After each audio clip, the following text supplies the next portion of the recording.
నెల 19 రోజులు అయింది, వీళ్ళు చేశారు వాళ్ళు చేశారు అనుకుంటాం. కానీ దాని యొక్క ఇంపార్టెన్స్ మీకు ఎప్పుడు అర్థమవుతుందంటే, మీరు దానిలో ఉన్న ఈచ్ వర్డ్ మనం ఏదైతే మన పీడికెట్ చదువుతున్నామో దాని యొక్క మీనింగ్, అంటే ఈ బుక్ మొత్తం సారాంశం అంతా కూడా ఆ ప్రియాంబుల్లో ఉంటుంది. సో ఏంటిది మరి ఇంత రాజ్యాంగం ప్రతిసారి మనం అంటున్నాము, జైపీఎం అంటున్నాము, అంబేద్కర్ అంటున్నాము, ఇవన్నీ ఇంత బాగా అంటున్నాం కదా, ఏంటిది అనేది లోపలికి పోయి తెలుసుకోవాలి ఎప్పుడు కానీ. ఎందుకంటే అసలు వాళ్ళకి ఎంత కష్టపడి ఉంటారు, ఎన్ని డిస్కషన్లు అవుతాయి. ఇప్పుడు మనం చిన్న ఈ హాల్లోనే ఇప్పుడు నేను ఒకటి మాట్లాడతాను, వీళ్ళు ఒకటి మాట్లాడతాను, మీరు ఒకటి మాట్లాడతారు, వాళ్ళు ఒకటి మాట్లాడతారు. అట్లా దేశంలో స్వాతంత్రం వచ్చినప్పుడు చదువుకున్న వాళ్ళు చాలా తక్కువ, చదువుకున్న వాళ్ళు కూడా కొంతమంది ఎలిట్ పీపుల్ మాత్రమే ఉండేది. అంటే చదువు అప్పుడు అందరికీ ఇప్పుడు ఉన్నట్టు అందరికీ అప్పుడు అందుబాటులో లేదు, ఓటు వేసే హక్కు అందరికీ అందుబాటులో లేదు.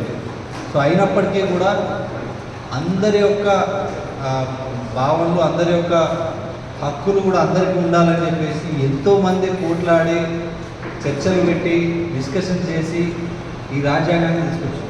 సరే, మరి రాజ్యాంగం అంటే ఏంటి? యాక్చువల్గా ఏంటి అంటే ఒక రూల్ బుక్. ఈ స్టేట్ అంటే ఇప్పుడు మన ఇంతకుముందు చదువుకున్న ప్రేరణలో ఏమేమి ఉంటాయంటే మన దేశం ఎట్లా నడవాలి అని ఒక డైరెక్షన్ ఇస్తారు. ఫస్ట్ ఇది ఏదో ఓన్లీ ఇండివిజువల్కి మనకు హక్కులు ఇస్తుంది కదా అనుకోదు. ఇది ఒక రకమైన ప్రజల్లో కానీ సమాజంలో ఏంటంటే రాజ్యాంగం అంటే మీరు రైట్స్ గురించి మాట్లాడుతున్నాను.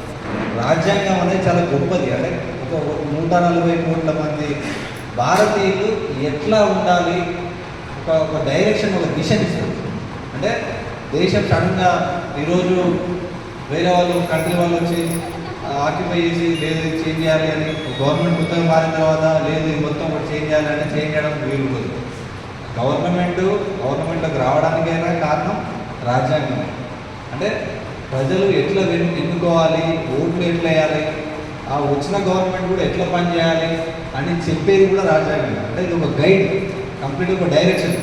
అది సామ్యవాద రాజ్యాంగం ఉండాలన్నా లేకుంటే ఈ పెట్టుబడిదారు వ్యవస్థ లాగా ఉండాలన్నా, అంటే డబ్బులు ధనవంతులంతా ఉన్నారనుకోండి, వాళ్ళందరూ ఉంటే అంత ధనవంతులకు సంబంధించిన పాలసీలు, ప్రోగ్రామ్స్, ప్రాజెక్టులే వస్తాయి.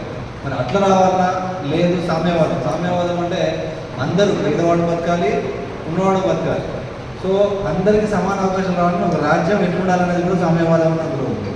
లౌకికవాదం, ఒకే మతం కాదు, ఇందులో అన్ని మతాల వాళ్ళు ఉన్నారు, అన్ని మతాల వాళ్ళు అందరూ ఉండాలని చెప్పేసి లౌకికవాదం అనేది అందులో ఉంది. ఫిజికల్గా ఉంటుంది, దానికి సంబంధించిన మళ్ళీ ఉంటుంది. సో రాజ్యం అంతా ఎట్లా ఉండాలనే దానికి ఉంటుంది. చెప్పిన తర్వాత నెక్స్ట్ మనందరికీ కూడా న్యాయం. ఫస్ట్ ఏంటంటే మనకు జస్టిస్, మనకు న్యాయం జరగలేదు న్యాయం అంటే ఎన్ని రకాల న్యాయాలు ఉంటాయి. అంటే ఎవరికి సామాజిక న్యాయం, అంటే ఒక కులంలో పుట్టినందుకు తక్కువ, కులంలో పుట్టినందుకు ఎక్కువ, ఒక వర్గంలో పుట్టినందుకు తక్కువ, ఒక వర్గంలో పుట్టినందుకు ఎక్కువ అన్న ఎలాంటి తారతమ్యం ఉండద్దు అని చెప్పేసి సామాజిక న్యాయం అనేది తీసుకొచ్చింది. సామాజిక న్యాయం తీసుకొచ్చింది. ఆర్థిక న్యాయం అంటే ఇప్పుడు ఏదో హై స్కూల్లో చదివిన ఒక కాన్వెంట్ స్కూల్లో చదివితే ఆ పిల్లగానికి 10th పేపర్ వేరు, అండ్ ఒక గవర్నమెంట్ స్కూల్లో చదివిన పిల్లగానికి 10th పేపర్ వేరే ఉండదు. ఇద్దరు ఒకటే చదవాలి, ఒకటే ఎగ్జామ్ రాయాలి. ఇప్పుడు ఏదో కాన్వెంట్, ఇప్పుడు నేను డీజీపీ రిటైర్ అయినా అనుకోండి, మా అబ్బాయి ఆల్రెడీ డీజీ రిటైర్ అయింది కదా అని చెప్పేసి డైరెక్ట్ ఇంటర్వ్యూ పెట్టు.